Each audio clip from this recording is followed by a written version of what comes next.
حد يطالب يعني انه تنسحب. يعني احنا نريد احنا قضيه اجتثاث جديد.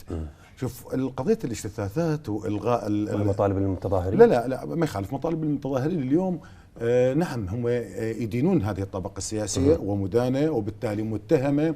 هذا منتهي من عنده، لكن شنو هل انه نلغي هاي المرحلة وهاي؟ لا، ما اعتقد انه بهذه الطريق. احنا ننبه احيانا يعني حتى من تكون اكو هيك مطالبة بهذا الاتجاه ننبه.